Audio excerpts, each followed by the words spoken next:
With the blame game from last night's key Wisconsin Supreme Court loss underway inside the Republican Party, tonight the New York Times is reporting that inside the White House, President Trump's advisors are more than happy to let Elon Musk be the scapegoat.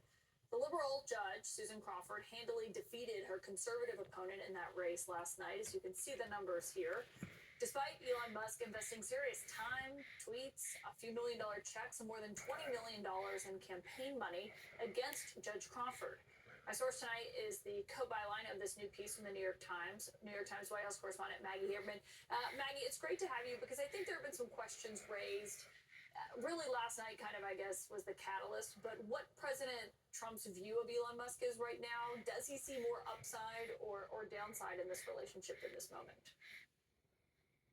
He definitely, Caitlin, still sees more upside. One of the things that I think is really important to remember about Trump and Elon Musk is, among other things, Musk controls X. That is a website that, he has been able to use to promote certain people, to attack certain people, people who Trump likes, people who the MAGA ecosystem like, or, attacking those they don't like, number one. Number two, Musk spent roughly $300 million that we know about in the election in 2024, helping to push Donald Trump. He has already said he is privately to people in Trump's world that he is going to spend $100 million through entities directly controlled by Trump's advisors or his allies. That's a shift for him. So Elon Musk is never going to be out of Donald Trump's circle. But is Donald Trump aware that there are downsides to Elon Musk? Yes. Is he aware that members of his cabinet and members of his staff don't like Elon Musk? Yes. I don't think you will ever see Elon Musk completely out of Donald Trump's orbit, but I do think you will see him leave, barring something changing, at the end of his stint as a special government employee.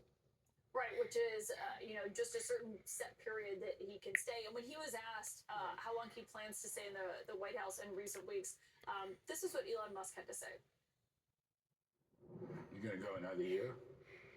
Yeah, I think so. I think we will have accomplished most of the work required to reduce the deficit by $1 trillion within that time frame. So in that time frame, 130 days. So that's that time frame for being an SG. There was a point in time, though, where Elon Musk was telling the president maybe 6 months is what he had been looking at. What do you think has changed here? Well, I don't think there's a huge difference between the 130 days and 6 months. But I think that, look, Trump is certainly aware that this has been a turbulent period. I don't think that he wants to spend the entirety of the next year and a half leading into what is likely to be a challenging midterm cycle, debating questions about Elon Musk's approach to shrinking the government, which has been commonly described as with a chainsaw, as opposed to, in Trump's word, with a scalpel. And, Trump would, I think, like something more precise, but he does see advantages in having Musk around. I don't think that he is eager to shove him out. I do think there are a number of Trump advisors who are tired of Musk's presence, and I think that is going to continue as long as Musk is there. Separately, Maggie, tonight there was new reporting from you tonight on this TikTok deadline that the White House is facing. It is by Saturday. There has to be a decision of what's happening with the ban for TikTok inside the United States. Amazon was a last-minute player. What are you hearing from sources about how seriously they were taking that offer? People within and outside the White House are not taking that offer especially seriously. It came in at the last minute.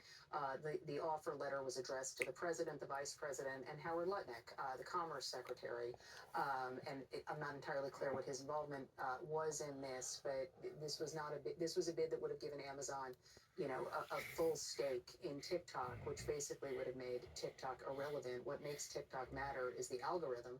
What makes them a global company is managing this algorithm globally. So this was just seen as, another, wealthy entity coming in. But this is a process that has not been especially clear. There was a meeting today at the White House. We don't yet know the results.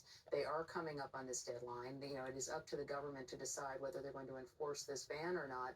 But TikTok and people close to TikTok have said over and over again, it's not a company that's for sale. So what this looks like remains to be seen. Certainly does. Maggie Haberman, great reporting as always. Thanks, Kevin.